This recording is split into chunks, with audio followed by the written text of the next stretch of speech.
All right, hey everyone, welcome to the 805 Uncensored, a podcast about radical politics, history, music, spirituality, and more. Tonight on the show, we'll be recording part two of episode number 42, which is U.S. imperialism in Cuba and Hawaii. I'm your host, Jordan Barney, and joining us once again, we got Ian, Hey, Shinji, Hello. and Sam. Hello, hello. Welcome, guys. Hope we're all doing well. Thank you. So, I think we should start off part two by doing just a little recap of where we left off. So, a couple of the main points we got Fulgenio Batista, which was the U.S. puppet dictator in Cuba, and we talked about his corrupt business ties to the American Sugar Company plantation owners as well as the American Mafia. And going off that fact, we also mentioned that Havana was the original Las Vegas. We also talked about the fact that it's really ironic many Americans associate Cuba as just being an island full of corruption because largely it was the Americans that brought the corruption there. And really, we can talk about most of Latin America. So, a lot of Latin American countries have corrupt governments to this day, but it's once again because of that tradition that was brought in by U.S. imperialist policies. I wanted to talk about the Second Cuban Revolution first of all. So, the Second Cuban Revolution started in July of 1953 and continued until Fidel Castro, Che Guevara, and the rebels ousted Batista, which was on New Year's Eve, 1958. And that ultimately became known as the 26th of July movement, which operated under Marxist Leninist ideology. And this ultimately became the Communist Party of Cuba in October of 1965. But a lot of things led up to that. And I want to start, first of all, by talking about the students, because every revolution has students involved. By 1955, there were large student demonstrations against Batista regime. And they became increasingly popular all across Cuba. The government cracked down on students, actually, because they were so popular. They blacklisted them. Any students that were seeking employment opportunities, they were restricted by the government. And in addition, the government also shut down the University of Havana entirely from November 30th, 1956 until 1959, which is when the first revolutionary government took over. And during the revolution, the U.S. government, like they typically do, supplied guns, bombs, napalm, planes, tanks, and ammunition to the Batista dictatorship. You guys have any thoughts on the beginning of the Second Cuban Revolution so far? Well, I was going to say, they didn't stop sending arms shipments to Batista to like 58. It's like right before the revolution ended. Yeah, right before the triumph, they were still sending. And they only stopped because they saw that, like, this is a done deal. Like, they were going to lose. So we might as well hitch our bets with the rebels. That's kind of how they saw it. They're like, our guys lost. Let's see if we can win over these new guys, and just Yeah, then obviously they control didn't them. stop there because 4 years later, 3 years later rather, we have the Bay of Pigs. Yeah, when they realized immediately that they weren't going to play ball, they went, well, I guess we just have to get rid of this guy and put somebody else in. well, not to mention like 300 assassination attempts against Castro. Right. Yeah. And then all of this, right, is surrounded by the policy of containment, which was established at the end of the Truman administration. Which containment, for our listeners, was a policy that was put into place where it's essentially under the philosophy of the domino principle, right? If one country falls to communism, then another country right next to it will also fall to communism. And so we were extremely worried about that in Cuba, and the containment policy was stretched across the entire island. Crazy that it's such a terrible, evil ideology that makes people suffer, but they're like, if anyone does it anywhere, all their neighbors will start wanting to do it. I know. Why would they want to do it if it's so unpopular? Well, in True. the name of U.S. imperialism, it's another justification to invade and put up our presence and our influence in other parts of the world. Mm-hmm. Shinji, I wanted to bring up Batista and his Bureau for the Repression of Communist Activities, his secret police. Because we mentioned at the beginning of part one, I believe, that Batista murdered over 20,000 people. Yes. And That's ironic, a bold name. The Bureau for Repression of Communist Activities. That is a bold That was name. actually created because of the United States. mhm. Yeah, to gain favor with the United States, Batista banned the Communist Party and initiated that organization. Yeah, and they largely created it mainly to go after Castro and Che specifically. Yeah. Yeah, there was a huge propaganda campaign, mostly against Che because he was an open communist. Hmm. So there was like a huge conspiracy theory by the Cuban government that like foreign like actors were being sent to Cuba to spread communism and destroy good Cuban values, which was not the truth. They were like he was not sent by anyone. He just went with them. Yeah, and the ironic part about this whole thing was the head of the organization was actually a former Nazi hunter. Yeah. Mariano Fagay, I think that's how you pronounce it. I don't remember his name. Okay. And now here he is leading a militant police force against a socialist revolutionary group. It's very ironic. All jokes aside, though, like I mentioned, this horrific group carried out wide-scale violence, torture, public executions, and historians estimate that ultimately about 20,000 people were killed. And these were, of course, mostly socialists and communists. I wanted to talk about Castro, his legacy, Cuban socialism, and some of the positive and negatives that came out of the administration under Castro. So, despite a fierce economic blockade, the island nation has accomplished a lot. In terms of gender equality, Cuba is the first country to sign and second to ratify discrimination against women convention. Women hold nearly half of the parliamentary seats in the National Assembly. In terms of health innovations, they've created the meningitis B vaccine in 1985 and later for hepatitis B and dengue. They were the first country in the world to eliminate mother to child transmission of HIV and syphilis. For living standards, in 2014, the unemployment rate was just 2.7%. In 2015, Cuba reported a lower child mortality rate than the United States. They also have the lowest child mortality rate of any country in Latin America. In terms of education, 99% literacy rate was created within the country. That was due to a mass scale literacy program implemented by the government. Free education from elementary school to university, which the United States still does not have. Global humanitarian programs. Since 1969, there have been a total of 325,710 Cuban health workers that have participated in missions in 158 countries. Cuba's Latin American literacy campaign has helped more than 10 million students learn to read and write. And we also have at the top of the list, in terms of positives, overthrowing a murderous and authoritarian dictatorship. They provided equal rights to black people and other people of color who were previously living in very segregated conditions. They actively fought against United States imperialism. Like I mentioned with Cuba's healthcare program, they're known for it. Cuba is so widely renowned for their healthcare that they've actually sent doctors all over the world to help out during the COVID-19 pandemic, as well as several other public health crises that have plagued the world. I wonder, in terms of something like the Human Development Index, how do they compare to other countries in the region, like, for instance, the Dominican Republic or Belize or like Antigua and Barbuda? I got to get back to you on that because I don't know how they're measuring that, honestly. In terms of infrastructure, over 600 miles of roadway was constructed across the island under Castro. And in addition, as a measure to drastically cut homelessness, the government constructed over 800 houses a month, and daycare centers for children were also opened up along with faculties for the elderly.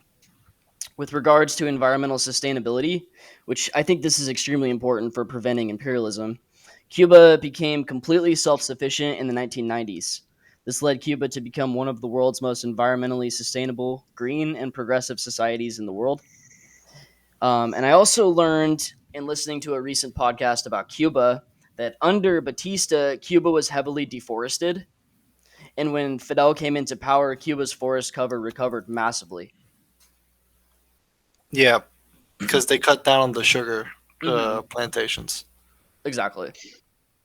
And then, yeah, once again, all of these gains when you consider the fact that this island country was crushed by an embargo by the United States. Yeah, and all its allies. It's not just the United States, which is the thing that doesn't get talked about enough. Like, the U.S. bullies other countries into not trading with Cuba. Yeah, that's a really good point. I'm glad you said that. Because yes, the United States doesn't directly trade with Cuba, and that would still be devastating. But the fact that the United States then tells other countries in Latin America, in Europe, in Africa, in Asia, if you trade with Cuba, we won't trade with you. You know, what country's going to choose Cuba over the United States, the world's largest market? Mm-hmm. Let's talk about some of the negatives as well. So, the LGBTQ rights were persecuted under Castro. He admitted himself later in 1979 that this was a large stain on his regime and he deeply regretted it. Although I will say these days, Cuba is extremely progressive on LGBTQ issues, especially when you consider that Latin America is extremely socially conservative.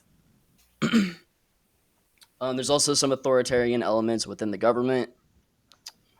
Anything else, Shinji? Do you know of any other major negatives in terms of Cuba that I'm missing? Well, I'd say the political repression, there's a lot that comes with it that's pretty bad. Like, for example, there's abysmal, like, uh, what am I saying? There's abysmal, like, treatment of, like, newspapers and journalists. Lack of free speech, lack of Yeah, press. there's none of those. Like, political freedoms as we know them in, like, Western democracies or, like, liberal democracies don't really exist to the same degree in Cuba. Also, there are political prisoners, and there's definitely some shady stuff that goes on, and there's a lot of corruption. At least in modern day Cuba, there's a lot of corruption in some sectors of the Mhm. government. Uh, but honestly, the biggest issue I'd say with Cuba. Oh wait. Let me. I guess this does have to do with corruption and repression, but the economy is incredibly inefficient, and it's been inefficient for a really long time due to it hasn't really evolved past the 1970s like Soviet centralized system, so it's still very inefficient. What does the economy primarily consist of? Is it tourism? That is the now Cuba's biggest moneymaker. Yeah, it's now tourism, Gotcha.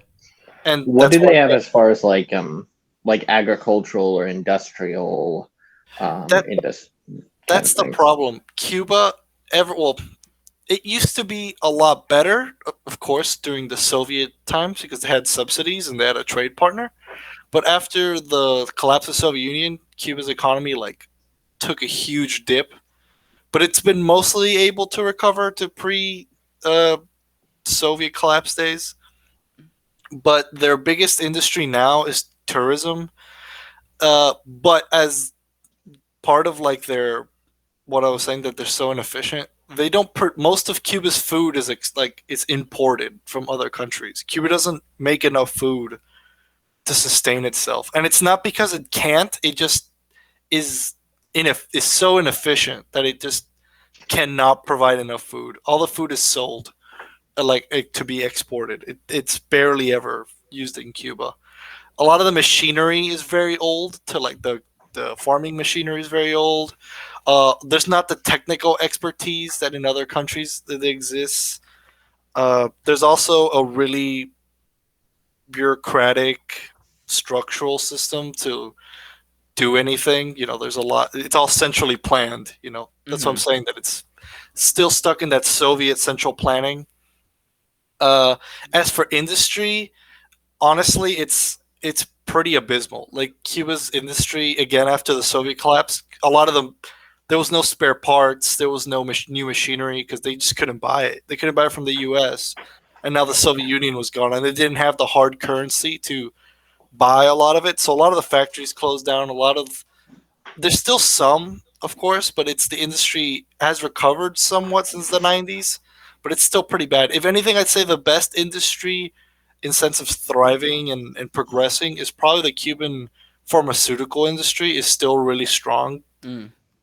considering like its economic standing and like its budget. Like it's really good, but everything else I'd say is pretty weak, unfortunately.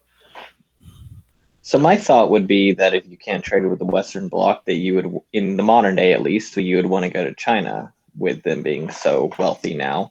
And are they doing that, or if Yes. not, why? Yes, they do. Their relationship with Cuba and China, for the most part, is pretty good. They don't have any like issues, but China isn't really. It's not the same. It's not the same level of solidarity as like during the Soviet times. China and Cuba have never particularly been close. They've never been. Enemies? They've never had bad relations, but they've never been close because Cuba chose the Soviet Union in the Sino-Soviet Split, and they never kind of gave that up. Like that, Cuba never sided with them. Actually, that's one of the reasons that like Che had like some disagreements with, like, was so disliked by the Soviet government, is that he was becoming sort of like a Marxist. I mean, not Marxist, a Maoist. Yeah, when he was trying to do like his Latin American revolutions, and they did not like that very much. Man, that Sino-Soviet split, that's a hell of a thing. Yeah, it really messed up like everything. Actually, like one of the main reasons that Che was unsuccessful in his revolution in Bolivia was because the Bolivian Communist Party would just not back him, because the Soviet Union told him not to back him because he was doing Maoist like tactics or whatever, and they just were not having it, and that led to him, being stranded in Bolivia. Just for our listeners, can you guys just explain the Sino-Soviet split, like why that even happened? Yeah, so after Joseph Stalin died, Nikita Khrushchev denounced Stalin because Stalin was a piece of shit. And Mao, who had been a fan of Stalin, wasn't a fan of that. And a lot of other countries also weren't fans of that. Like Albania is a good example of a country that also was like, you're being revisionist by doing that. But there are also deeper issues that like Russia and China have historically been enemies. And so even in the modern day and like through the post-Russian or post-Chinese Civil War era, they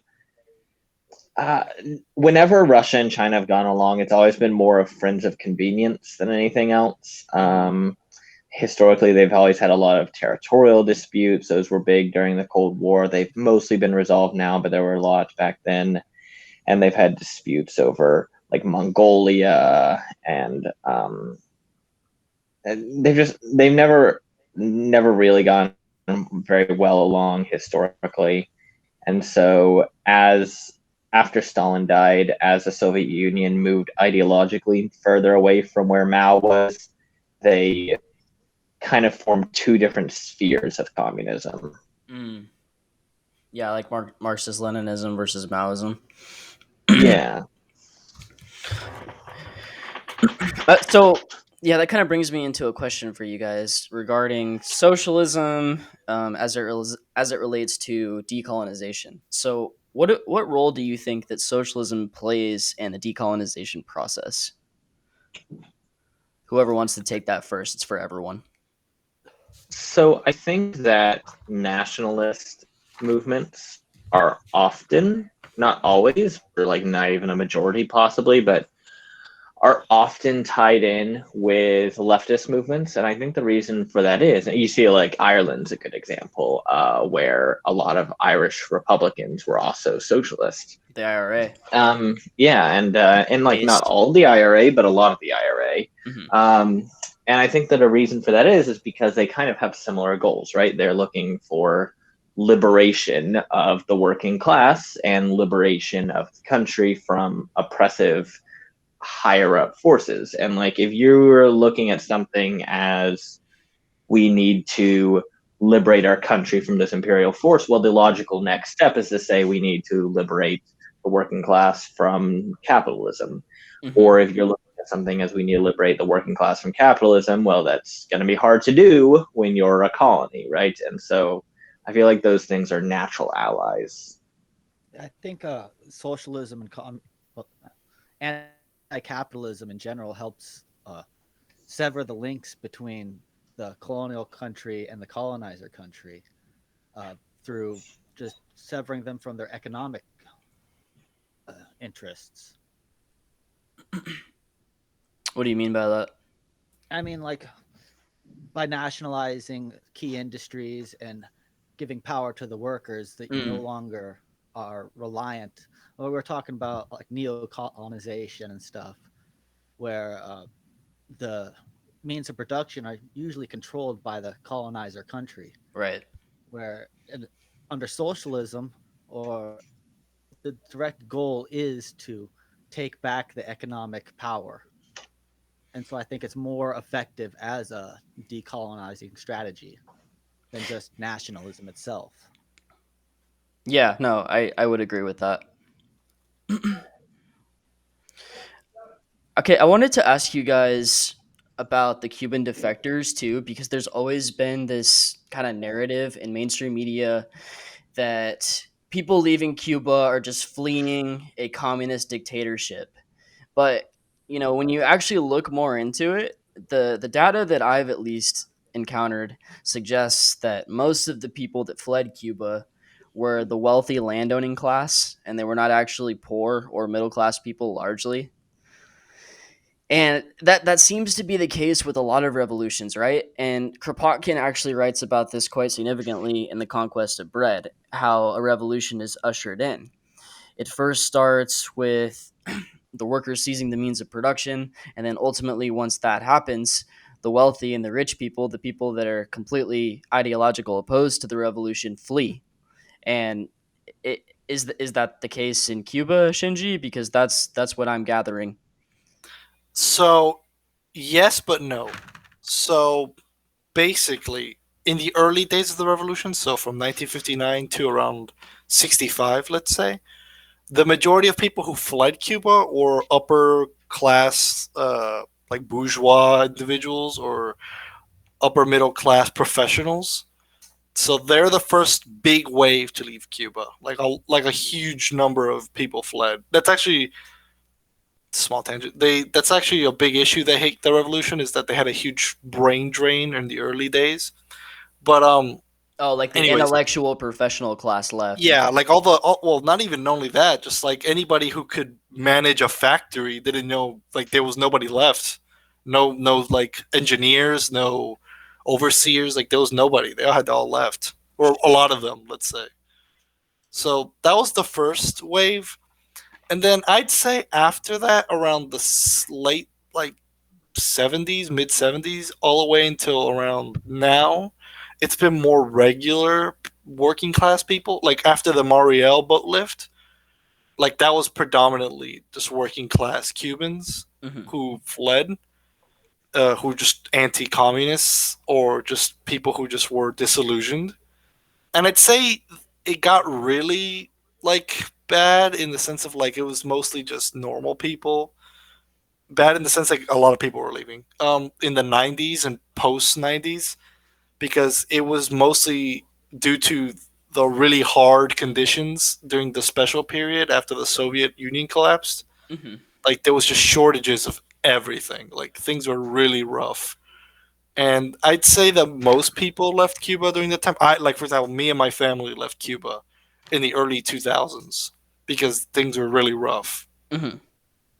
So I'd say yes, like let's say probably like 30% of Cubans that left were in the early days, and they were the professionals, the traditional big capitalists, the factory owners, the large landowners. Like they left, a lot of them. But after that, it's been mostly just average working class people, or just anti-communists or anti-revolutionaries.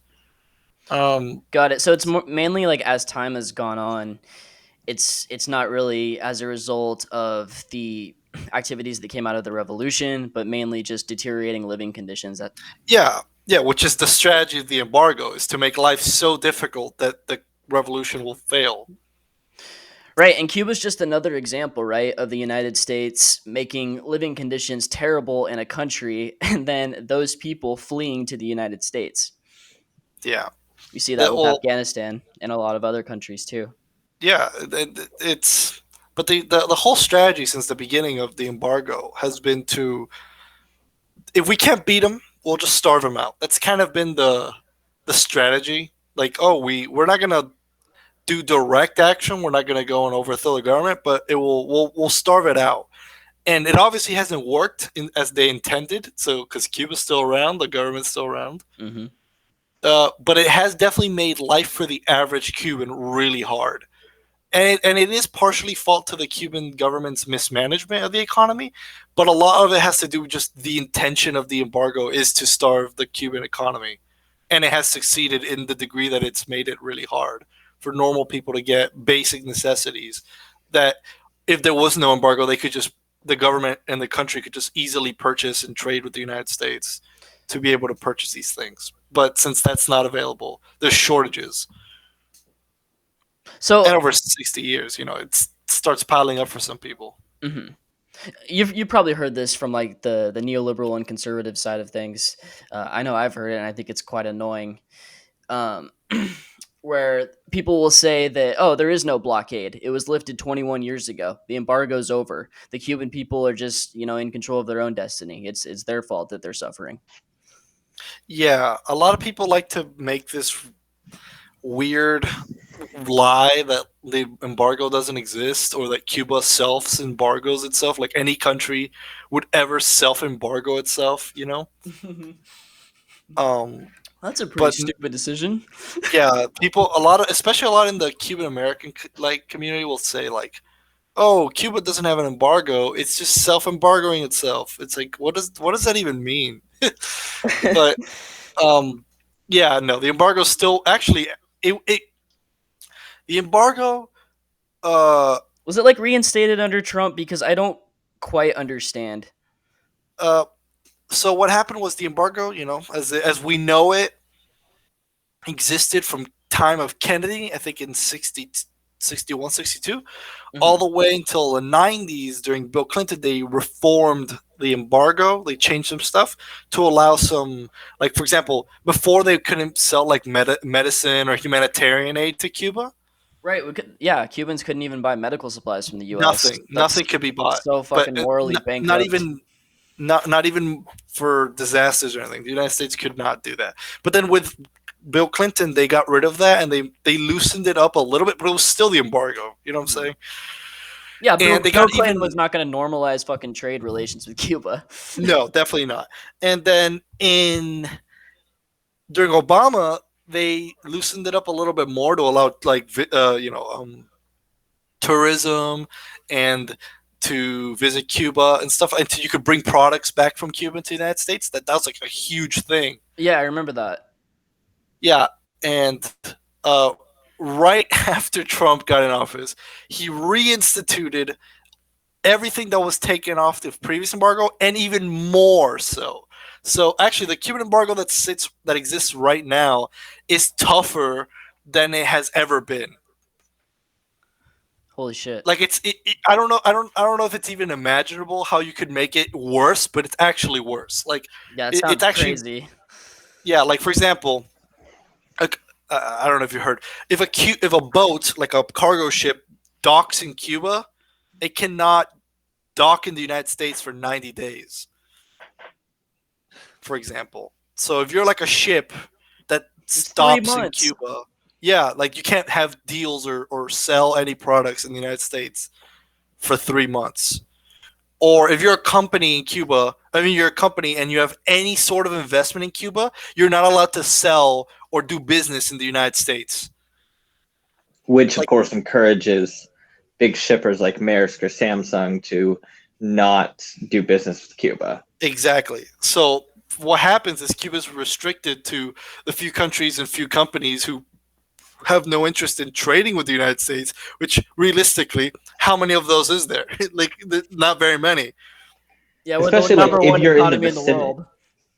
Yeah, and especially if you're in the vicinity of Cuba, like most ships that are in the vicinity of Cuba would be stopping there, like on their way to or on their way back from the United States.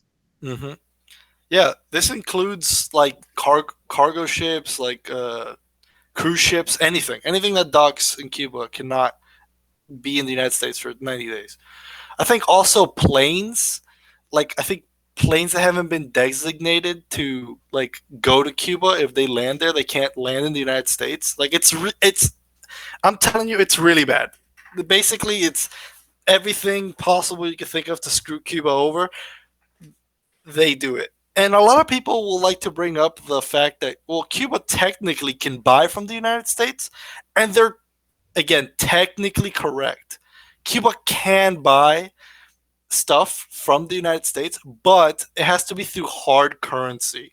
It can't be through credit. So, for example, if you are a country, you could buy a piece of chicken, let's say, from any other country regularly through credit. I'll pay you back. You know, but with the United States, it's either cash or nothing. That's how it works with the United States. And Cuba doesn't have a hard currency reserves like to just buy what it needs from the United States. And also, it's very difficult. So it's whoever's willing to sell to Cuba. So yeah, it's pretty rough. Trump made it really, really hard.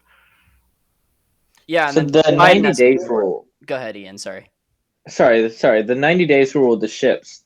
Was that Trump's rule or was that an older thing? I think that was older, but it was taken off and then reimposed. Okay. Actually, I don't particularly like this person, but I recommend watching Ban Panada's video on the embargo. He actually did a good job on it, and he explained like all the restrictions that come with the embargo. It's actually a good video. I'll have to check that out. I'll drop a link in the description. Okay, guys, I wanted to change topics now. We've been talking about Cuba for a little bit. Let's talk about Hawaii now. So, the 1893 overthrow of the Hawaiian Kingdom and the annexation of Hawaii, along with background information about the islands. Sam, I want you to do a lot of the talking here because I don't know that much about Hawaii at all. So, basically, we start with first contact. Yeah, let's give some background information because really to understand the overthrow, you need to understand how the West has influenced Hawaii from its very emergence into the world. Uh, uh, by the world, I mean the world economy at large. Not it's been populated since around 1000 A.D., but really since Captain Cook got there in 1768, has it become a thing in the world imagination, and people started coming there. They brought with them what you would expect from white people: disease and guns. Um, and so soon after contact, that many there started being mass die-offs, but during the contact there was all right. There'd been warring for hundreds of years to really between the islands of Hawaii and Maui, but Hawaii often split up apart into different districts and reformed and went to war with Maui. It's been hundreds of years of on and off war. And so bringing of disease and guns changed this dramatically. Kamehameha was really adept at acquiring guns and using white people to gain more power, basically.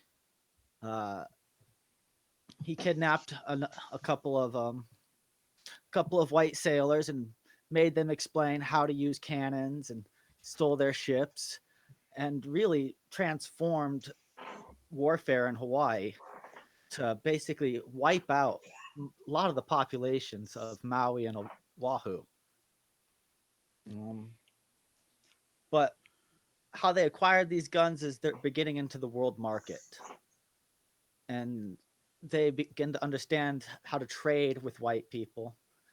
They know white people have a lot of useful things they want. They during first contact they kept stealing nails off the boats because they were much sharper and much more durable than the shark teeth weapons they'd have. And so they knew the advantages of modern technology at the time, especially in their on and off constant warfare. And so these guns really helped unify the islands. And with Captain Vancouver, helped solidify what is a modern state. And this really impacted the mind, especially of the elites of the culture, that they were a modern monarchy that deserves just as much respect and attention as any monarchy in the world. And this is the time Britain is conquering the world, and France, just these huge imperial empires. They thought that they should have that same respect. So after the unification, there began a number of different trade agreements, specifically with sandalwood. I believe you sent me a link talking about the number of fires being caused here, especially on the Big Island on the west side. Yeah, the Hawaiian And I knew Islands are drying exactly out. Yeah, I knew exactly why. It's been taught to us since, well, some of us who paid attention, um, that back there was huge dry forests of sandalwood, and when Hawaii merged into the world economy, they knew that this was gangbuster money. It's chop it here and sell it to China, or sell it to the United States, and many white businessmen would help them along their way. Kamehameha actually made a monopoly of this, and all profit would go to him until he died, in which none of the elite took up the business, and a number of them went into huge amounts of debt, having to sell their land to people who were more profitable than them, who had more money. And usually that was the missionary families who had arrived not long earlier. After Kamehameha I, his son, who was not old enough to reign, and his mother ended the Kapu system, which was a huge deal because it had been their life, their religion, their whole way of viewing the world for at least 1,000 years, totally just upturned by the elites of their kingdom. Um, and they didn't adopt Christianity. This was them not wanting to practice the Kapu system anymore, at least the elites. And then a year later, a number of missionaries from the United States, Boston specifically, came over. Interesting. And taught them Christianity. And many of them had bought into this because, remember, so many people were dying of disease. So many people have died from just constant warfare that to them, their old gods weren't protecting them anymore. And it seemed like these white people were protected from disease and had immense power. And so their religion, they believed, must have given them power. And in many ways, they were kind of right because they gave them a certain amount of respect in the eyes of the colonial powers gobbling up Pacific Islands at the time, and kept gobbling up. Like throughout the time they even became a state, the big powers of Europe were always a threat. And so the 100 years that they were an independent kingdom, they were always trying to stave off colonization. Um,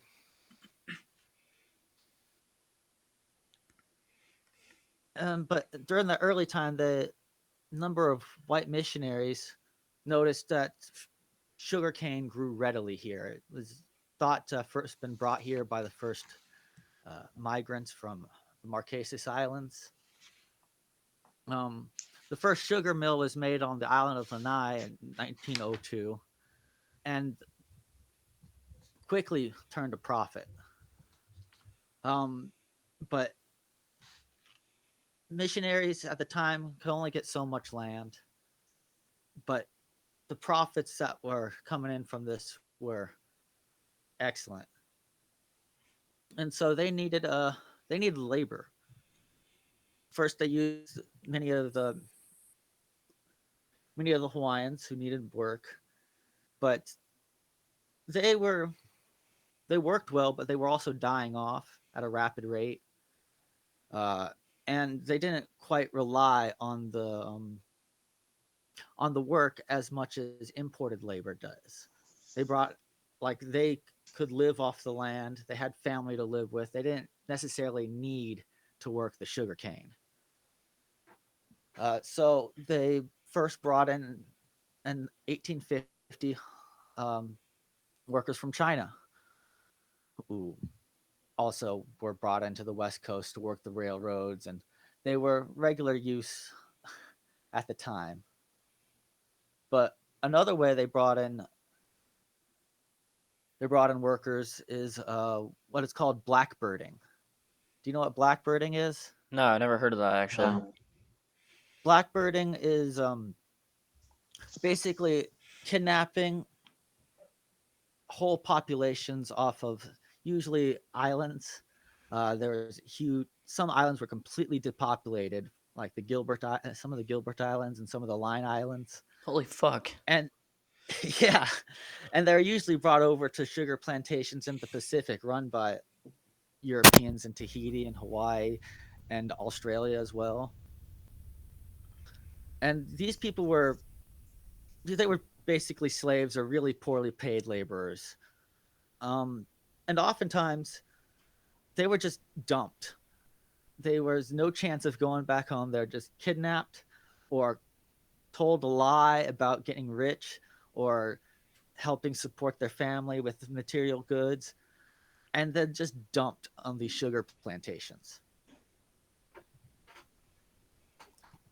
So they did that for a long while, though it was never the best source of labor, because you had to actually go out and kidnap people. So they continued more contract labor from Asia. They brought in Japanese, Filipinos, uh, Koreans, and all this really made the landowning white haoles just filthy rich. But this was even before the big, well, not all of it. But one of the major things that granted these white owners huge amounts of land was called the Great Mahele. And in order to do business and enter the capitalist world, you need to implement some form of private property, in which, for the most part, property in the Hawaiian Islands was nationalized or communal. Most people lived off the land that they worked off of, and the elite lived off their work, as most elites do. But it was usually more communal and more nationalist. But in order for white people to own land, there needs to be private property to buy. And so the monarchy proposed what's called Great Mahele, in which they allocated the lands into proportions. 1/3 would go to the monarchy, 1/3 would go to the elites, and the 1/3 would go to the maka'ainana, or the people. Unfortunately, this came with a number of specifications, and you got to claim the land. In order to do that, you need to be able to read English, first of all. You also need to be able to have the news get to you. You also need to be able to actually get there while supporting your dying family. So many people just never claimed their land and was bought directly from the government to these giant sugarcane operations.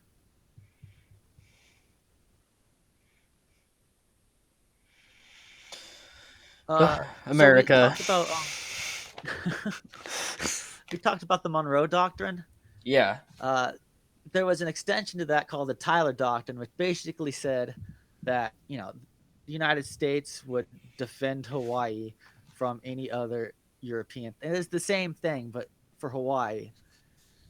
And this really pushed them into American orbit quite a bit, because right after that, a man named Paulette tried to take Hawaii for Great Britain.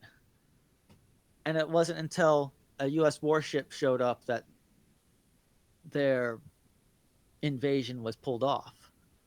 This did two things later on, because there was no real fighting. The king gave over sovereignty to Great Britain, saying, this guy Paulette's crazy, Lord George Paulette, and we surrender sovereignty over you, knowing that you will give sovereignty back over this just blatant mistake. And this would affect how they saw the overthrow later on. It also pushed them more into the hands of the United States, especially when King Kalakaua came into office. Before that, there was an election between him and Queen Emma, which, when I say elections, there was the Kamehameha dynasty died off, and then to elect a new monarch, you had to be a member of the royal family, obviously. So it wasn't, democratic, but it's sort of democratic. But Kalakaua was backed by the United States, and Queen Emma was backed by Britain. And immediately after this election, there riots broke out in the streets. Because their Queen Emma had lost. But the United States and the United Kingdom both landed forces on the island to quell the violence. So again, we see more parallels to what's going to happen next, because the United States has already put forces on the islands to quell violence and protect American property. Private property is a concept that's like non-existent before colonization, obviously. Like, it's the same as many cultures where colonizers come into a country, an island, a territory, etc., implement their policies, and the people that live there are left completely like, what the fuck? Like, we've never lived our lives this way. This is a completely foreign concept to us. And Hawaii is no exception. No, not at all. King Kalakaua was probably the most European American king that there was. He even had his form of manifest destiny, in which he tried to create what is called the Polynesian Confederation with the King of Samoa, and tried to stick his fingers into a really huge mess in which the United States, Britain, and Germany almost went to war over Samoa. Shit. It's called the Samoan Crisis. It's fascinating history, but imagine. Yeah. But this and a number of other things, like he spent a huge tons of money. He did a world tour. He had extravagant coronation. He rebuilt the royal palace to an extravagant royal palace. Again, they wanted to make themselves, as much respected as a European monarchy, a European state. And though this took a lot of money away from, it was seen as hugely corrupt, and the white business owners who were making huge amounts of money. But every now and then the United States would put on treaties and duties, and they would try to balance out their budgets by working out more deals with the United States to have special relationships with them to sell their sugar.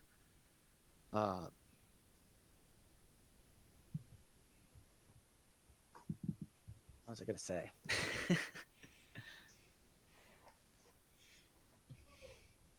Yeah. But this massive spending of money, along with new tariffs from the United States, caused the white business owners to rebel against Kalakaua and really just destroy any chance of native rule and basically make him a puppet of the sugar owners. Oh, what does that sound familiar? Yeah. Yeah, I wonder where And that happened. Yeah, Sorry. this was Are we underneath talking about what's called before? I'm sorry, Batista. That's his name. Are we talking about before Batista? Now, Oh, yeah, this stuff's happening in Hawaii. Yeah, this is 1880s. Okay. Yeah. And so they made him sign a constitution underneath, like, by threat of gunpoint. Many of the what is called gunboat diplomacy. No, even closer to that, they had the bayonets like pointed at him. It's called the Bayonet Constitution because the king, in his office, by many of the ministers that got into government, made them sign this new constitution, which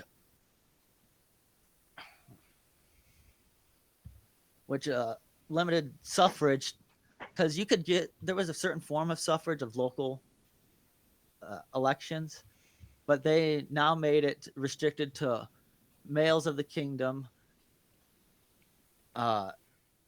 only Hawaiians and Americans residing of the age of 21 and over. So this meant none of the Asians that resided in the islands. And by passing a minimum qualification of $3,000 of property and minimum of 6,600 to vote for the House of Nobles. I wonder how many Hawaiians qualified for that, Sam. Only those who had interest in the sugar business. So, the ones they like. Yeah, this disqualified a whole bunch of natives. No Asians got the vote. So when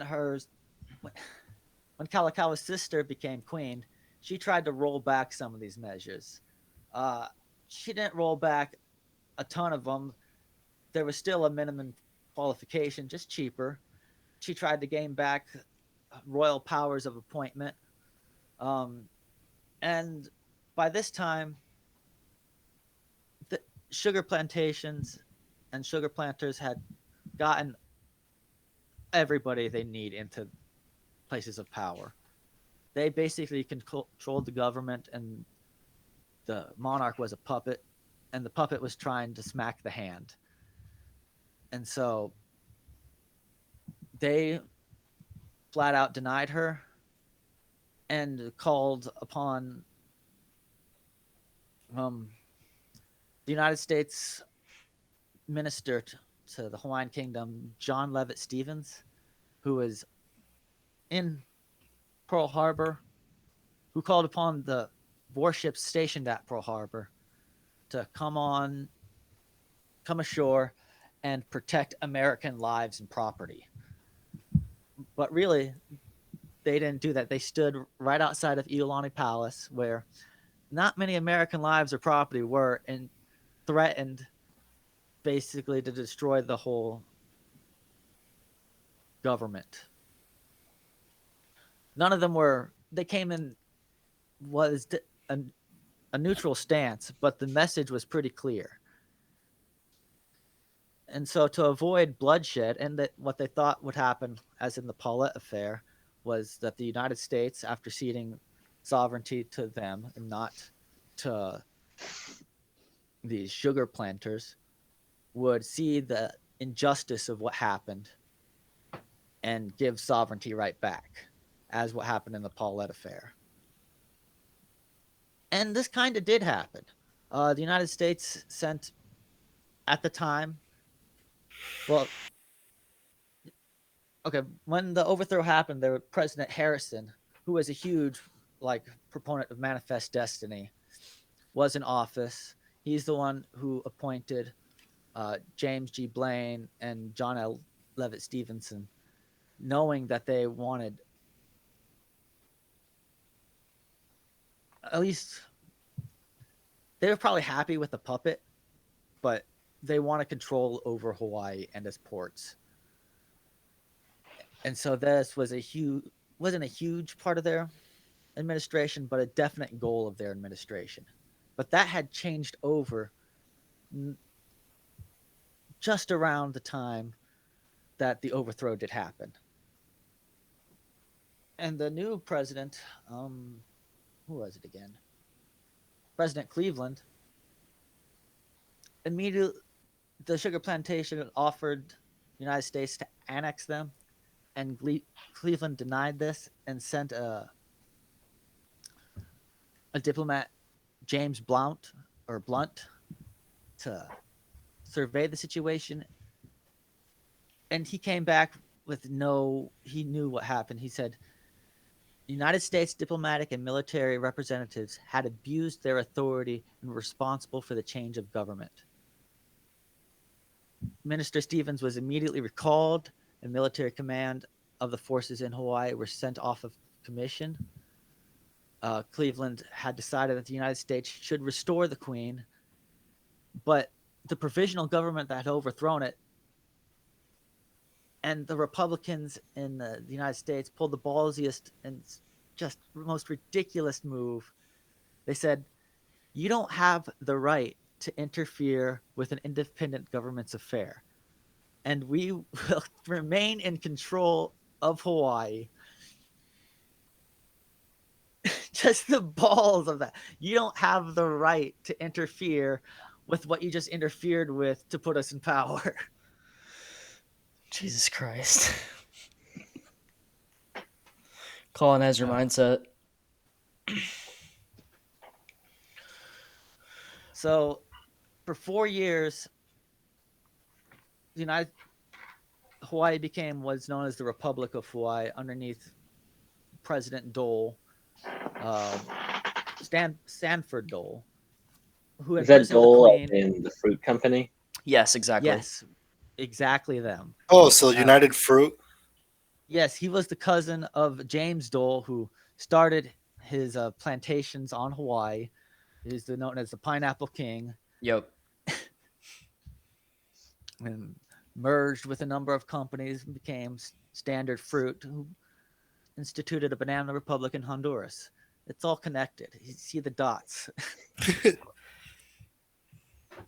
bunch of strings and arrows, and it's real. Yeah, so much fucking overlap. So during the Spanish-American War, the Republic of Hawaii officially was neutral, but in practice, it supported the United States. It was used as a military base, winning widespread approval of the Americans. And so in 1898 was called the Newlands Resolution, which is a joint resolution between Congress and House. Had no Hawaiians were involved.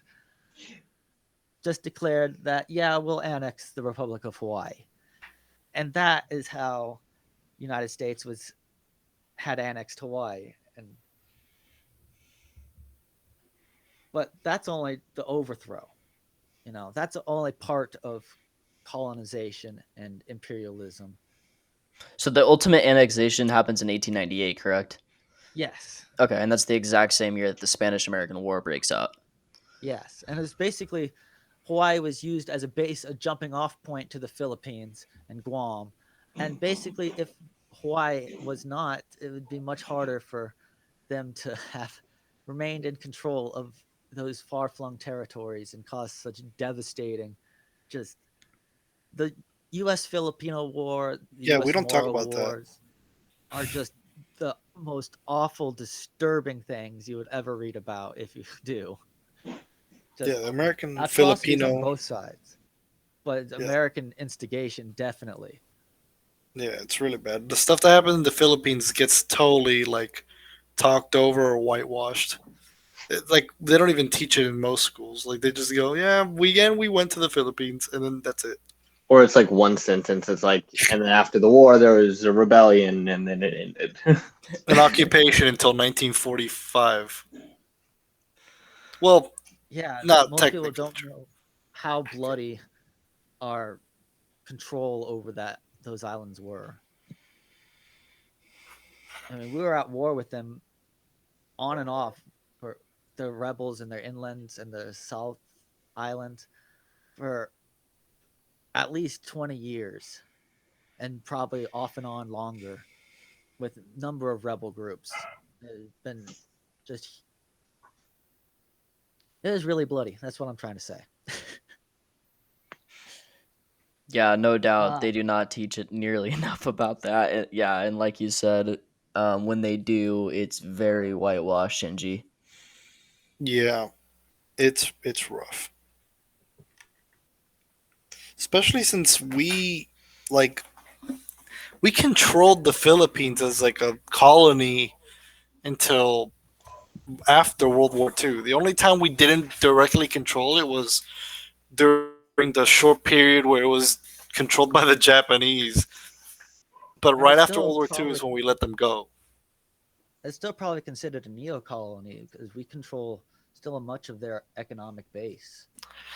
Yeah, but they're trying to move away more towards China, and I don't know how well it's going to work out for Well, I them. was just gonna say they're getting a new colonial master who like Yeah. has control over their power grid and stuff. Yeah, it's like they're moving away from the U.S., but I don't know if embracing China is necessarily the best idea. Just But reminds me of my tweet earlier, and I was like, leftists that unironically will say they're anti-imperialist and then support China and Russia.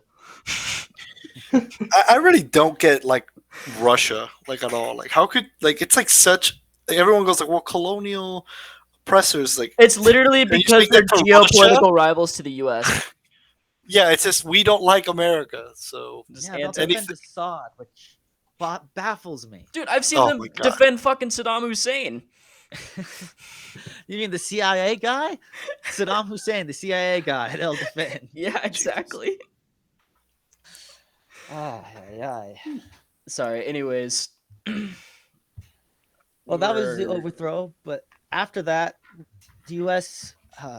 Remained in control of the territory, and what solidified there, well, it's called the Big Five oligarchy, which was a 5 huge sugar companies. Um, the Attorney General of Hawaii, Edmund Person Dole, referring to the Big Five in 1903, said, "There is a government in this territory which is centralized to an extent unknown in the United States, and probably almost as centralized as it was in France under Louis the 16th, 14th. Yeah, Louis the The 14th. one who got executed was the 16th. The Sun King was the 14th. Which one are we talking about? Yeah. 14th. And it 14. Yeah. Okay. and fucking 40 years later, things haven't much changed. In 1937, Edward J. Edgar, and this is from the book Fighting in Paradise by Gerald Horne. If you ever get a chance to read a book on Hawaii, read this one. It is excellent, has a great description of labor history and the Communist Party that existed here. Excellent, excellent book. But this is one passage from there. Of the This is from Edward J. Edgar, regional director of the newly minted National Labor Relations Board, was astonished when he saw a number of the laborers more like slaves than free people. He thought, I have seen them remove their hats as officers of the Big Five corporations pass. They live hand to mouth, surrounded by 2,000 miles of water. They have no chance to change their jobs or get away from the present environment. They speak in mumbles and undertones. And in 1940, a congressional visitor concluded, after 3 years of living there, if there is any true picture of fascism anywhere in the world, then the Hawaiian Islands, I do not know the definition of it. Interesting. For 40 years, they were underneath this just capitalist nightmare of sugar plantation work and sugar ownership. And they were usually kept in this by what's called a race hierarchy. in which certain races would get paid more, get certain privileges, and pitted against each other when one tried to rise up. They're usually always, there are certain unions, but they're always among certain ethnic groups. And if one tried to rise up, another ethnic group would come in and crush them, or as scabs or strike breakers. Yeah, divide and conquer. Yeah, Just Sam, we're big fans of hierarchy, especially racial hierarchy, being anarchists. Oh yeah, definitely. I mean, it's the purest form, says my uncle. Fuck. Uh, and in this time, they banned the Hawaiian language and many of its cultural practices, but Hawaiian was kind of still used, but usually among the locals. And in this environment, Chinese, Japanese, Koreans, Filipinos, Puerto Ricans, Hawaiians, Okinawans, I got to be specific. Okinawans do not like to be called Japanese. I didn't know that. yeah, they were basically like the Hawaiian Islands of Japan. They were like their own kingdom, and then they got taken over by Japan. Yeah, Japan was also a colonial power for a while. Yeah, Yeah, they had the well- Imperial Army. Well, this is during, I think, the early 20th century or late 19th century. The Ryukyu Islands got like, there was a kingdom, and it got like invaded by Japan, Yeah. and they've just been occupied ever since. Gotcha. Oh, now it's part of So Japan. Out of this huge mixture emerged what I like to call the local culture, which emerged Pidgin, the language, which might say is a dialect, but it has its own grammar, has its own ways of spelling. It's really fun. It's a fun language. Well, it sounds like the word pigeon means like it's a mixture of languages. Is that what we're talking about here? Yeah, that's what we're talking about. But it's actually Pidgin is a Creole. It's because we just use the word pigeon to describe the language that was created, but it's been passed down multiple generations, so it's actually a Creole. Mm-hmm. It's a linguistic nomenclature that really nobody needs to know. So let me ask a question. I've heard that in the last couple of decades or so, they've tried to revive a lot of traditional Hawaiian cultural practices and clothing and language and stuff. Has that been like successful or? Oh, it's been moderately successful. I mean, we're no longer banning the Hawaiian language. That's good. Place names are going back to many of them, their original Hawaiian place names. But then again, a lot of it's kind of just window dressing to mask the colonization and Yeah, it's the performative. westernization. How much of that is like a grassroots thing, and how much of that is like this is better for tourism? That's a really good question. I think most of it is honestly a grassroots thing. When it becomes better for tourism is usually later. They begin to take out the fun parts and present it to the rest of the world. Yeah, because you But- don't want to go to Hawaii and experience Hawaii. You want to go to Hawaii and experience Las Vegas. Yeah, you want Elvis. Well, you don't want Hawaii. You want what you think Hawaii is going to be like. Yeah, exactly. You want Hawaii for white people. Yeah, no. You want your expectation of Hawaii. Don't want it to be too brown now. You want it to be a little Hawaii bit white. is sold to the world. Hawaii is sold like probably the most propagandized place in the world. Everybody wants to come to Hawaii. It's bourgeois paradise, literally. Like a place you go after you die. It's reward for being good as a bourgeois person, is how it's seen. It's fucked up. Yeah, So, no doubt.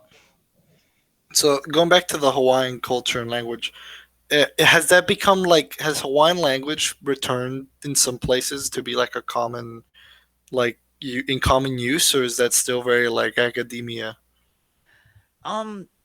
Where you'd hear it spoken fluently is usually in a university. Oh, really? Sometimes you'll hear it like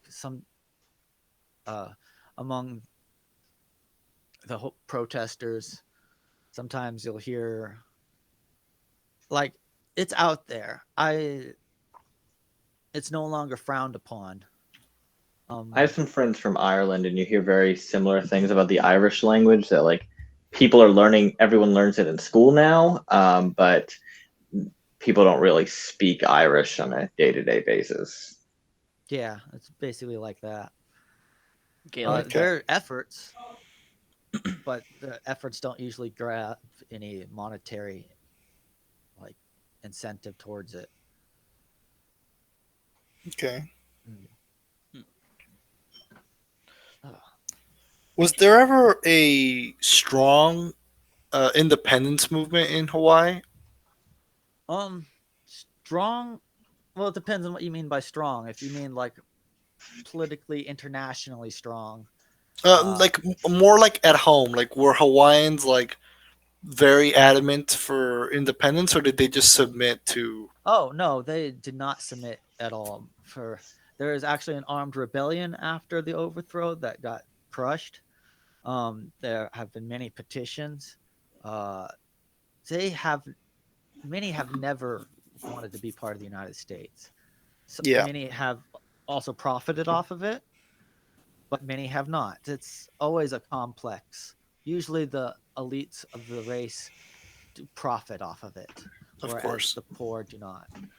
Yeah, it's kind of similar. Well, I'd say I wouldn't say it's worse because it's colonialism is bad no matter what, Mhm. but like it's similar to the Puerto Rican problem where I don't think Puerto Ricans have ever wanted to be part of the U.S. But Yeah. as time has gone by, they've just accepted it, and they just want to now, just to get some sort of privileges. Because at least Hawaii is a state. Like Puerto Rico is just a territory, and they don't even have like the same political power or political representation as Hawaii, Mm-hmm. which is Yeah. and it's been for like the same amount of time, more or less. They've been controlled, which is crazy. It's That just like bullshit, frankly, because you don't even need a fucking passport to go to Puerto Rico. Like they have yeah, such normal Well, it's relations with part the of U.S. America, it's the Yeah, I United know. do know States. the Why is it not a difference, though. state? Well, and because that's a they're pet peeve brown. of me. Well, they're Yeah, brown and they speak Spanish. well, like Yeah, no, so that's Hawaii basically and there's Puerto more white Rico. people in Hawaii. Exactly. Like Hawaii and Puerto Rico became territories that like within a couple of years of each other. I don't know the exact years, but Well, and same Puerto Rico I year. think has the same year, and Puerto Rico I think has even a bigger Oh, it's population than huge. Hawaii. Yeah. Yeah, I could see that. And the answer is because Hawaii has a lot of white English speaking people, and Puerto Rico has a lot of brown Spanish speaking people. Also, Yeah. Hawaii is a very important geopolitical position. It's Yeah. like a perfect like military. It's basically an aircraft carrier, but it can never be 10%, sunk. 10% of our population are military or military adjacent. 10% of the people living on this island are here specifically to make sure we stay like part of the United States. Yeah, it's like Samoa or Guam, where it's like South there's Korea. native populations, but they're only important for the U.S. because their geopolitical interests. Like it's a perfect military base in the middle of the Pacific. But we're just there So for peace, right? yeah, we're just there to expand American culture and values throughout East Asia. Mm-hmm. What do Yeah. you guys think about the new trade deal between the UK, Australia, and the US? It's definitely interesting. It's interesting that France got very upset about it. They're But losing a lot of money, yeah, but and they're embarrassed. I kind of understand it. I because I guess I understand Australia because they have to like they have to diversify their trading partners because they're so reliant on China. Mm-hmm. Well, I don't know so much. Like it's not really beneficial for the U.S. or the UK. It's more of like for Australia because they're mostly just doing it just to have like a military. I think they're gonna try to do like a military agreement or something, right? Yeah. So they the big part of it is that they struck a deal to build nuclear submarines, not Yes. nuclear armed submarines, but nuclear powered submarines. Which the reason France is upset is because France already had a deal with Australia to build diesel electric submarines that Australia is going back on now. Yeah, so they're gonna lose out on a bunch of money. Yeah, but the I foresee in the next decade or 2 decades, as China's influence continues to broaden internationally, and as the United States' influences wanes, it's gonna try to create a containment of China, and we're already seeing it. It's like if you look at rhetoric about China 10 years ago, it was irrelevant. China was basically irrelevant to the average American. It was just a country that we got our stuff from. Mm-hmm. And now No, people were already talking about China in 2011. Yeah, but it wasn't to the level that it is now. Now it's like now it wasn't as much geopolitical. fear mongering. Yeah, now people it's were like, realizing it was going to be a problem. yeah, back in like 2011, people were like, "Oh, we owe them a lot of money. Like we have a huge debt with them." But now it's like, "Oh, and they're around like that our time, enemy." Obama started doing his pivot to Asia, which wasn't successful around that time. Yeah, It's going to be a very interesting century for Asia. Well, I don't know how much of a tangent you want to go on, but have you guys been looking at what's happening in China in the last the last few days, but especially like today? No, I haven't heard anything going on in China. Well, I mean, how much of a tangent do you want to go on, Jordan? I'm gonna work on circling it back around, but you can go ahead, Ian. Just to give you the elevator pitch, a major building company and real estate company that employs either directly or through contracts about 4 million people in China is looking like it's going to go bankrupt, and that will likely have ripple effects into all their contractors, all the people who bought homes from them that haven't been completed yet, all the people who've invested in them, all the banks that owe them money, all the American banks that they owe money to. And there are some people worrying that that Evergrande, which is the company, is going to be China's Lehman Brothers.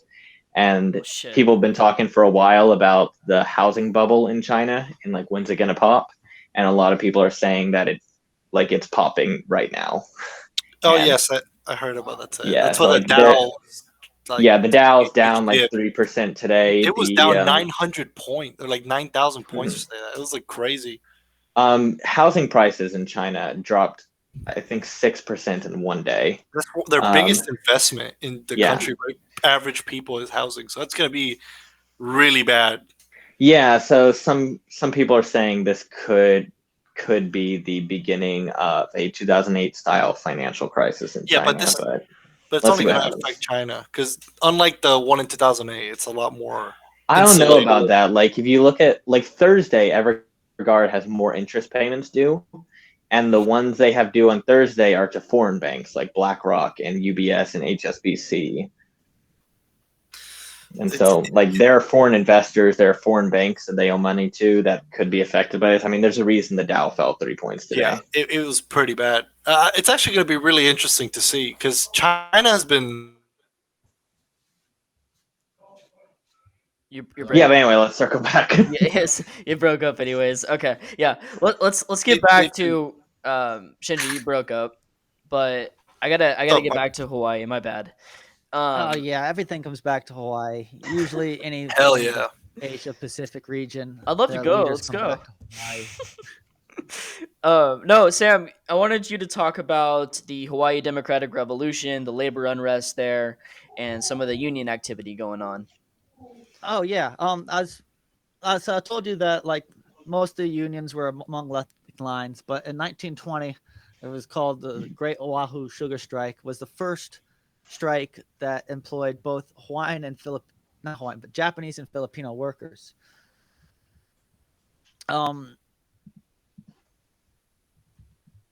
They got some concessions, but they didn't do very well. But they did much better than what happens usually. And in the 1930s, the ILWU, the longshoremen's and warehouse unions, International Longshoremen's and Warehousemen's Union, came to Hawaii. Well, a number of representatives came to Hawaii and began what's called unified strikes among number of different ports. This was led by a man named Harry Komoku, who was the primary organizer on Hawaii. He was a Chinese Hawaiian. He founded the Hawaii's Longshoremen's Association. And he led a number of strikes. And in 1938, he led a strike in Hilo, Hawaii, which later called the Hilo Massacre. And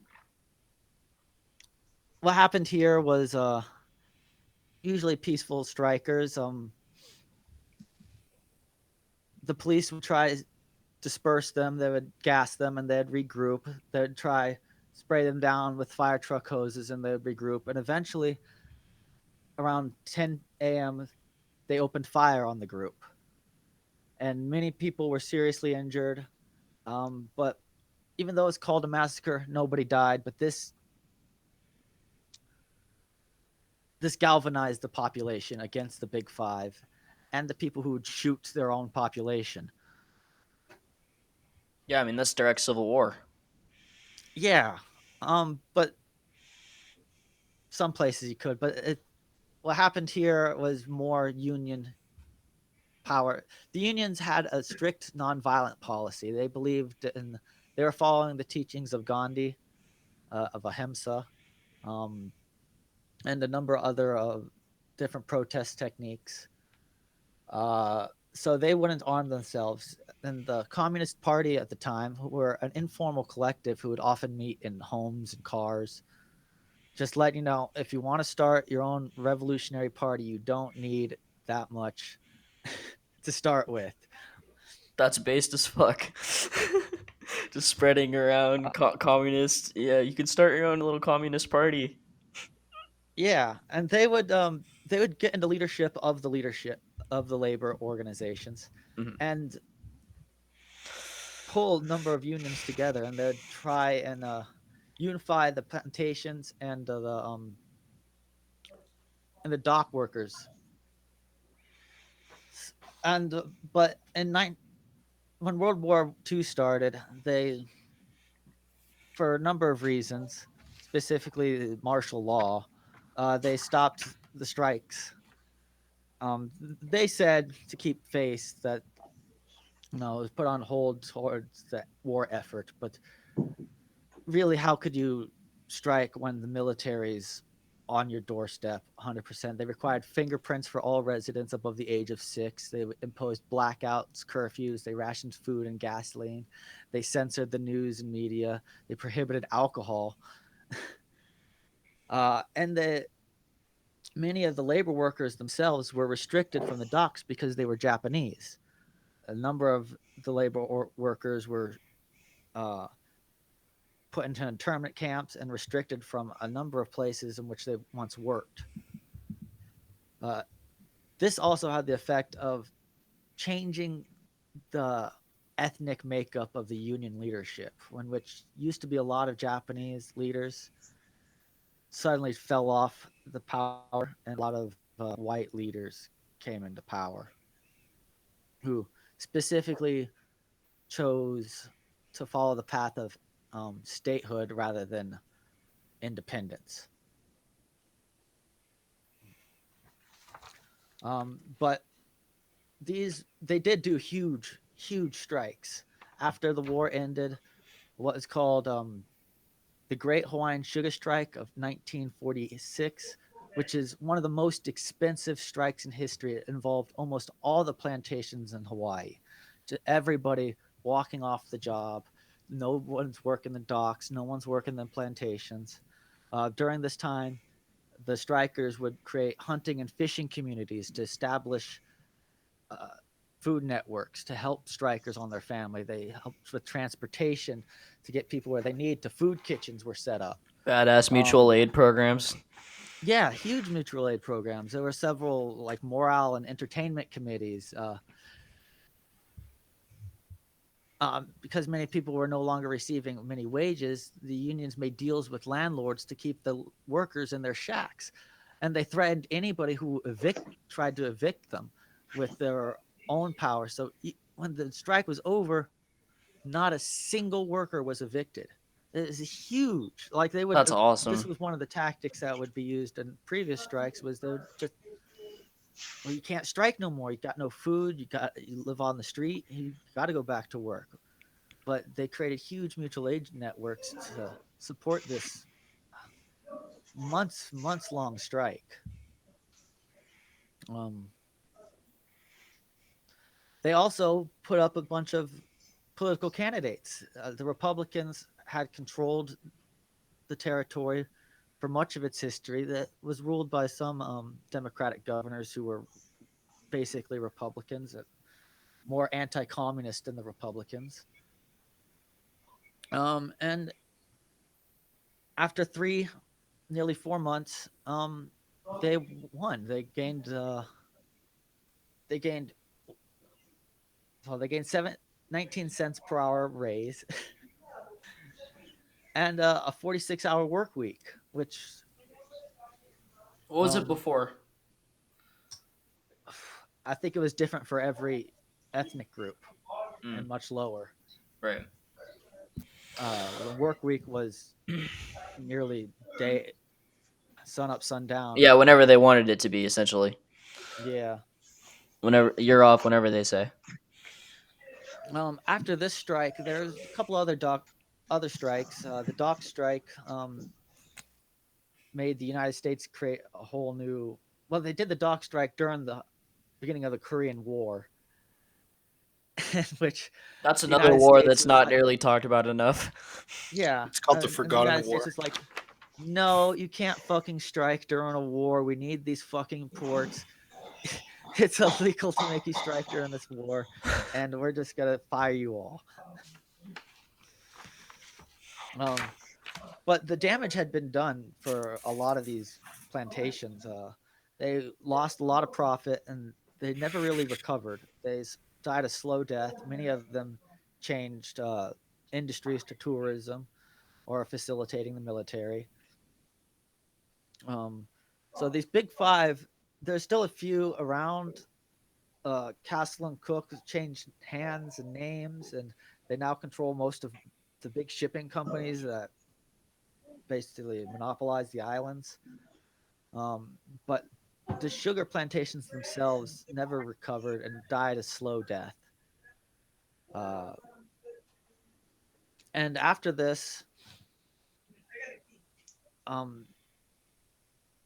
the arguments for statehood really took front and center stage. It had been after World War II, where we had been bombed, which I don't think Hawaii would have ever been bombed if we didn't colonize the Philippines, but that's a whole nother.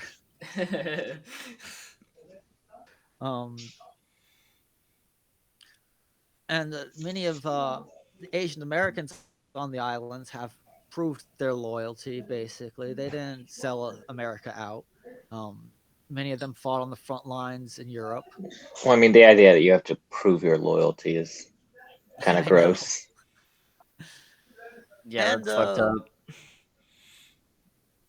and 1/6 of the population. What was I gonna say? 1/3 of the population was white. 1/3 of the population's Asian, and the rest is a mix of Native Hawaiians and Native Pacific Islanders. And so it was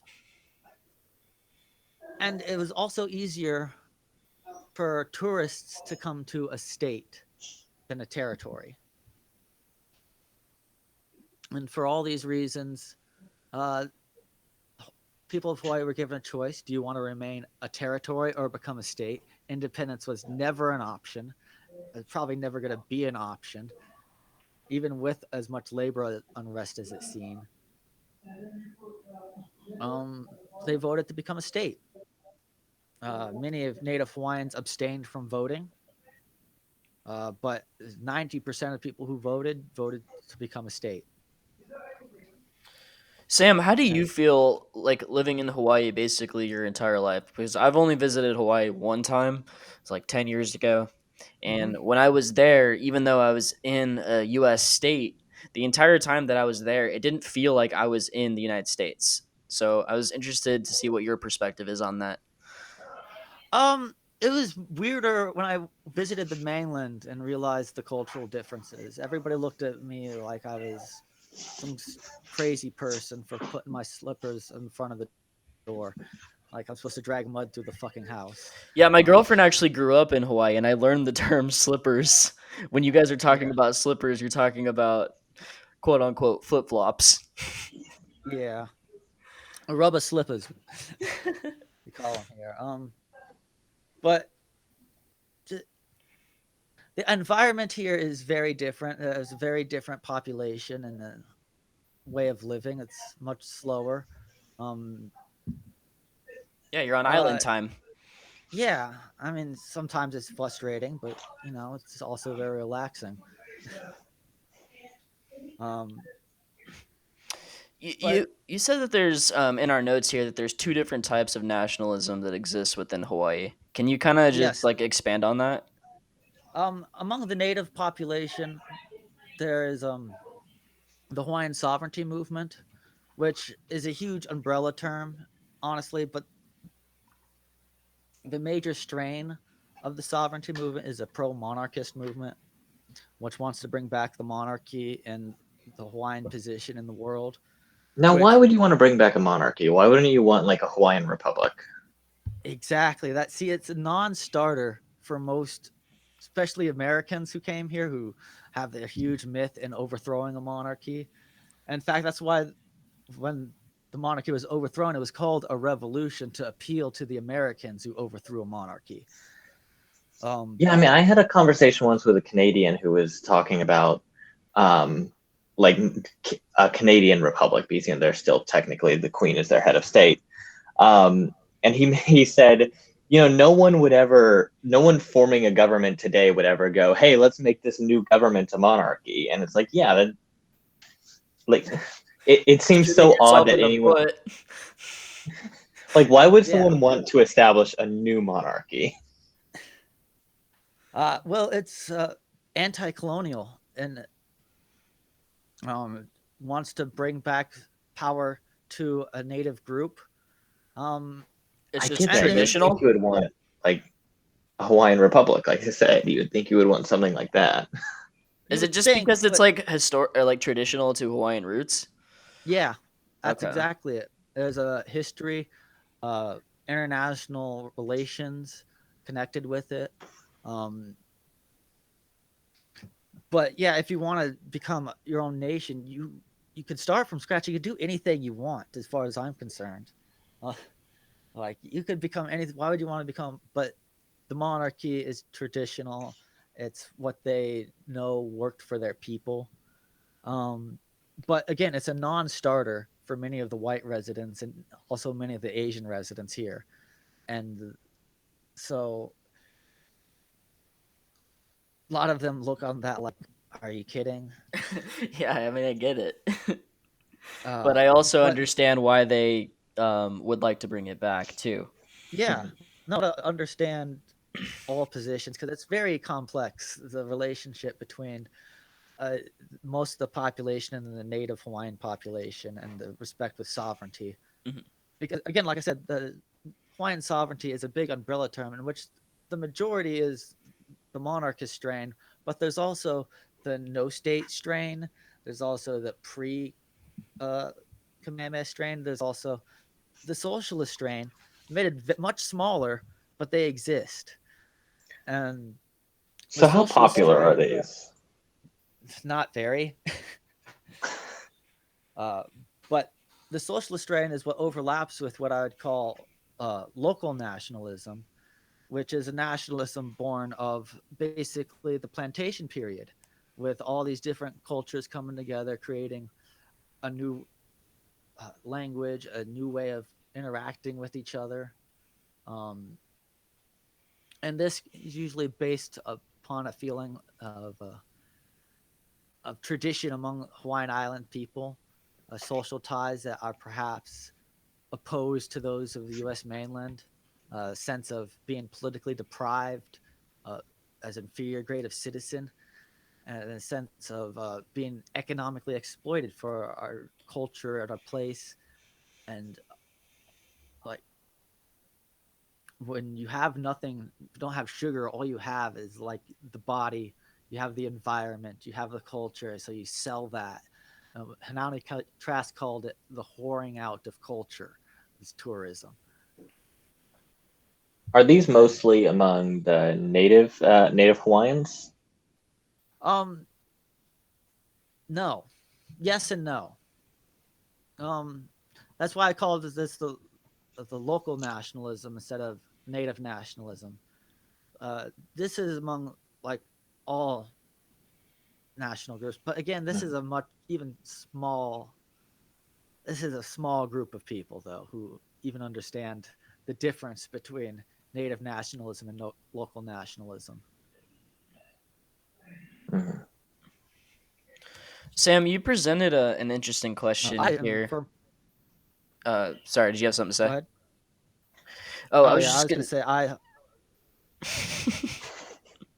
Go ahead. Go ahead. I know the delay. All right. Yeah, that sucks. Okay. Anyways, I was just gonna say, Sam, you presented an interesting question for the group. You said, how should leftists interact with potentially reactionary native nationalist movements? Ian and Shinji, what do you guys think about that? So, I think it's a very interesting question. And one thing that I've been thinking a lot is like, looking at the far right in America and the left in America, I understand where the far right is coming from, because like I think that the left and the far right, we both look at the current system and say like, okay, well, this is clearly unacceptable and this can't go on. It's like I understand how someone gets to the far right more than I understand how someone is a centrist. And me too. Like I talked earlier about how nationalist and anti-colonialist movements and socialist movements are often very often can be allies, but like think about the way we usually talk about nationalism. We don't usually, in America, at least, when we talk about nationalism, we're not usually talking about like Irish nationalists or Hawaiian nationalists or whatever anti-colonial nationalists. No, we're typically talking about like Nazi Germany or fascism. Exactly. And so, yeah, I think that the way you should interact with I'll say far right, because far right and reactionary, those often like go together, but they're not the same thing. The way you should interact with far right people or far right movements, I guess, is that I think we have the same base of potential recruits, but once they go over that way, I don't think they can often be pulled back. And I don't think it's like an efficient use of resources to try to pull people from the far right to the left. I actually read this pamphlet recently that's by this guy who was part of a Serbian movement that overthrew Slobodan Milosevic, and he drew the spectrum of allies, where it's like active supporters, passive supporters, neutrals, passive opponents, and active opponents. And he said the idea was to try to get everyone to move one step towards you. So you weren't trying to get your active opponents to be active supporters. You were trying to get your active opponents to be passive opponents, and try to get your passive opponents to be neutrals, and try to get the neutrals to be, get everyone to move one step. But I think we're like drawing from the same pool of people that realize that the system is fucked up.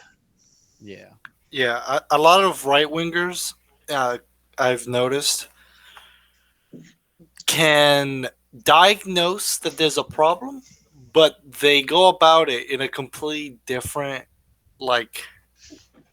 okay, I wouldn't say diagnose. They realize that there's a problem, but their diagnosis is a completely different one from ours.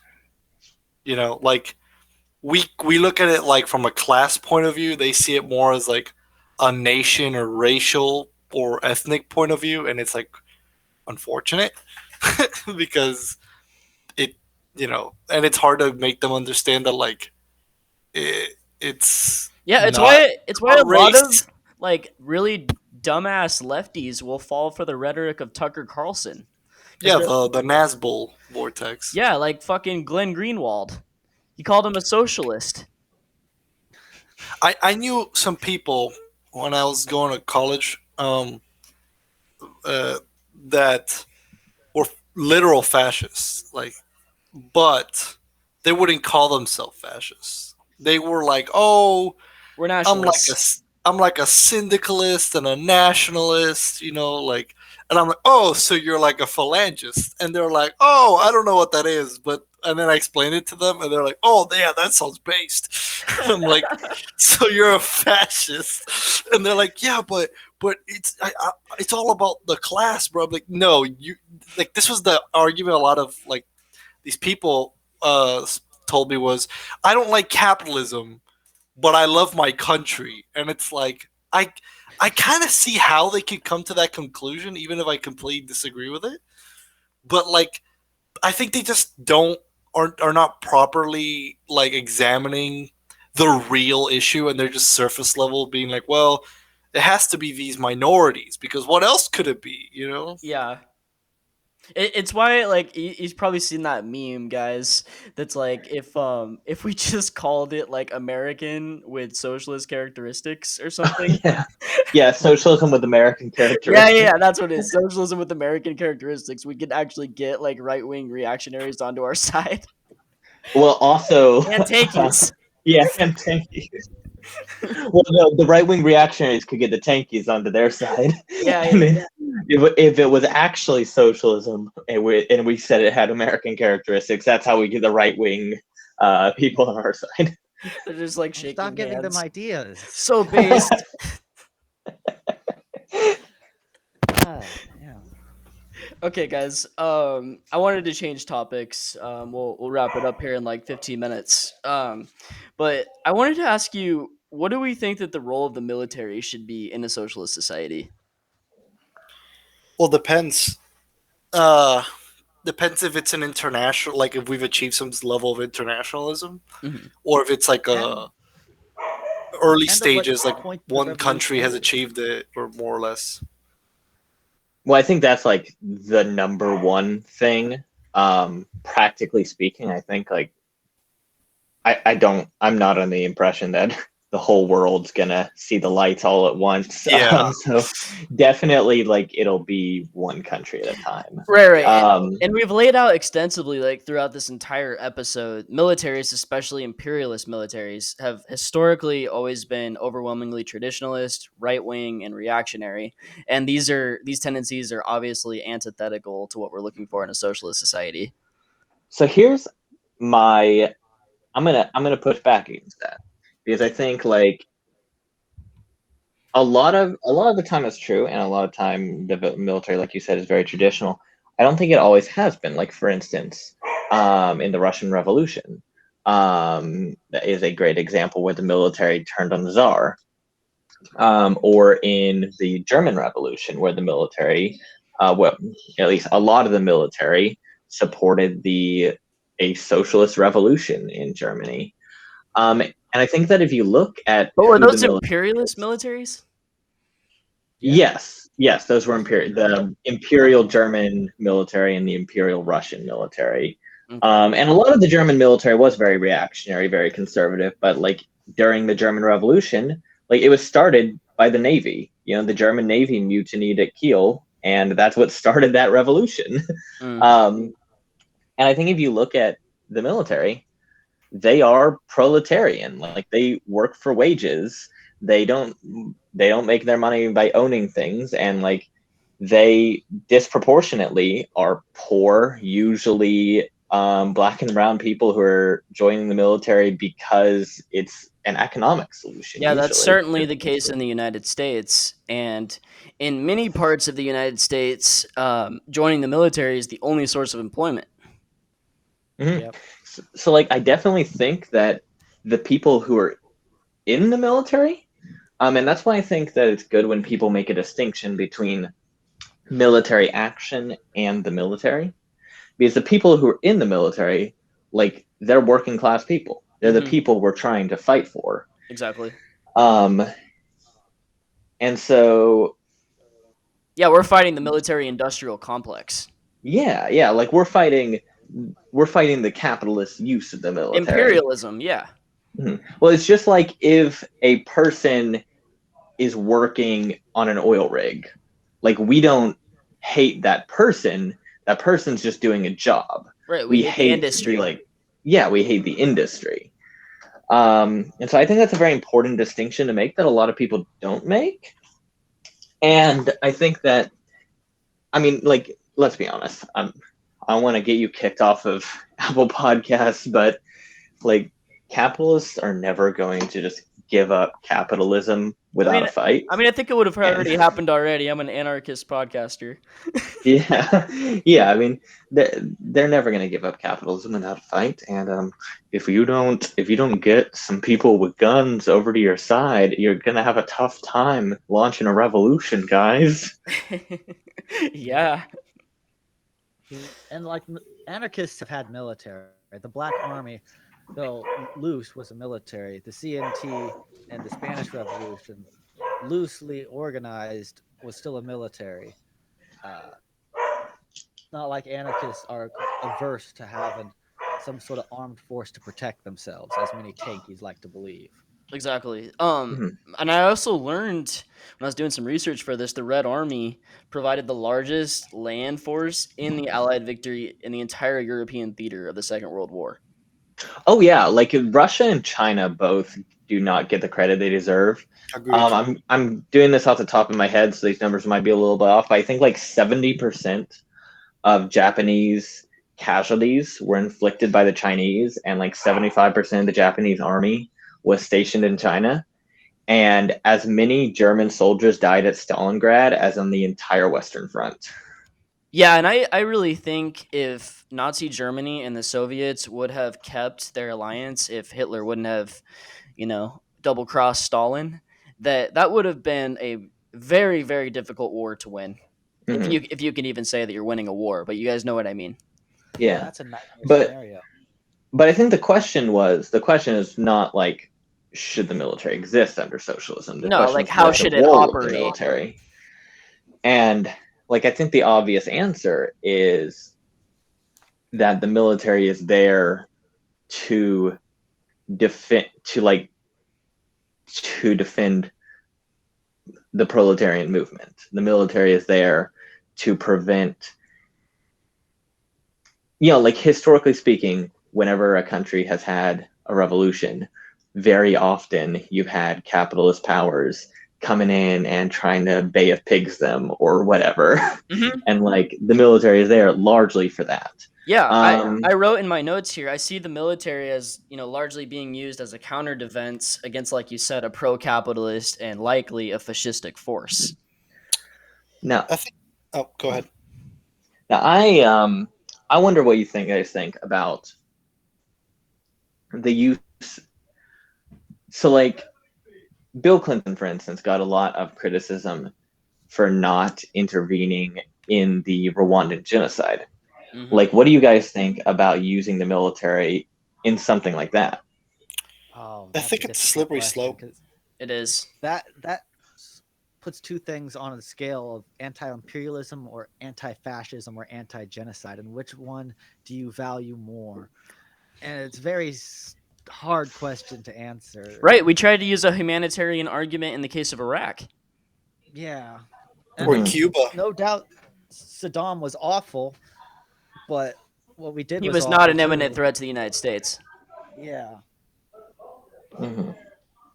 So, and then here, maybe I'll just I'll throw a couple scenarios at you and talk about how you think that would fit into the military under a socialist society. What about World War II? That's generally considered that's the war that you can't be against, right? What do you guys? How would that, if America had been a socialist country do we react the same way? Well, we definitely have to take a large stand. The Soviet Union. Yeah, that's for sure. We would have to be friendlier with the Soviet Union. Yeah. We to partner with them to try to knock out Nazi Germany. Fuck. Maybe even help What- with the rebels in Spain more. Mhm. But I don't know. What do we do when 9/11 happens if we're a socialist country? We call everyone terrorists and go after them like the Uyghur population. We don't invade the wrong country and people who are not responsible for it. Is the simplest answer, I guess. Yeah. Um, It's like, what do you guys think the structure should be? Like, what decision-making structure do you think should make those decisions? I'll go ahead and say, I think a national referendum for, my first instinct is to say declaration of war, but people just don't use that. But a national referendum for military action, I think, is a good idea. Yeah, I would also say that we obviously have to keep it a voluntary system, so that we don't have like some involuntary hierarchy that develops in terms of the military. It'd be fucking based if we were able to unionize the military. Yeah. Mm-hmm. Yeah, it's difficult to deal with the military because in it of itself is such a hierarchical thing. Like during battle, you got to listen to your commanders. Right, and I think we should also talk about like when we discuss socialism and the military, oftentimes people associate that with, like military parades running down the street or pro-imperial regimes. When we're talking about our brand of socialism, we obviously would not be looking for that. We're looking for something that just is acting as a counter defense against the capitalist forces. And on top of that, I also see the military as continuing to be a role in engaging actively in humanitarian affairs domestically and abroad, especially in terms of like natural disasters, responding to that. Like National Guard kind of thing. Exactly. Yeah. Mhm. Red Cross. Those kind of work. Mm-hmm. And then I also should say that when we're talking about socialism, it's not the end goal. It's a stage in history. In fact, it's the transitional stage between capitalism and communism. I think that's something that capitalists never understand. And another thing is that, like, no one thinks that socialism will be perfect. Like, no one is saying that. So, like, capitalists will always be like, oh, well, this will still be a problem. And I'm like, yeah, keyword still, as in it is a problem currently. And it's like, yeah, like no one's saying that socialism will solve every problem in the world, just that it will solve a lot of the problems in the world. Like, it's not perfect, it's better. Yeah, exactly. And I would also add on top of that, I think we should just apply historical materialism to this, which is the Marxian principle that essentially states that the doctrine of all forms of social thought, art, or philosophy, where economic relations an altered or modified result of class struggles, where everything is related to one another as a section of history. These things are all interrelated. Specifically with the definition, it says each ruling class produces the class that will destroy or replace it. Dialectical necessity requires the eventual withering away of the state and the establishment of the classless society, which is what I'm talking about. It's a stage that we're constantly working towards. And then I would also add on top of that with regards to imperialism. Imperialism does predate capitalism. There was imperialism during feudalism. However, capitalism, as long as capitalism exists, imperialism will exist. So, as long as there's a constant hunger for profits that needed to be pursued in foreign markets and resources, there will always be imperialism. And I presented this question on Twitter, and I think I asked it in the first part of the episode, but I said, is imperialism the highest stage of capitalism? And I honestly don't know. I feel like it could be one of the highest stages of capitalism, near the top, but there's no doubt that it massively is exacerbated by the demands of capital. I agree. Yeah. You guys have any final thoughts? Imperialism bad. United States bad. Yeah, I got a quote from Che to read right here real quick. It says, "Our every action is a battle cry against imperialism and a battle hymn for the people's unity against the great enemy of mankind, the United States of America." Here, here. Well, now I feel depressed. No, it's good. We should just be teaching this and talking about this. But do you guys have anything that you want to plug? My Twitter. You should follow my Twitter. He's It's popular. Shinji the Cuban. Yeah, usually I would plug my YouTube channel, but I also have I feel like my mostly liberal Twitter followers have not been engaging in my tweets as much recently. So also follow my Twitter at IanCST. That's IANCST. I don't have a Twitter. I don't have much on things. God bless you. I have a Bandcamp if you want to check out my band's one album that Step on the People, Bandcamp. Beyond that, no. 805 Uncensored is on YouTube. We're on Twitter, Instagram, wherever you get your podcasts. And if you want to list any episode ideas or have any guests that you'd like to suggest, you can email us at 805uncensored@gmail.com. And that's all I have for you guys. I appreciate it. And Sam, I learned a fucking lot about Hawaii. Thanks for that. Oh, thanks for having me on. I learned a lot about Cuba. Yeah. Thank you. Thank you, Shinji. I learned a lot about Cuba as well. And Ian, I love getting your perspective on the Asian Pacific countries. So thanks again for that. Thank you. Thank you for having me. Yeah, I hope you guys have a great rest of your night, and I'll be sure to send you a copy once it's posted. Thank you, Awesome. man. All right, peace Have a out. great Yeah, night. take care, y'all. Good night, guys. Later. Bye.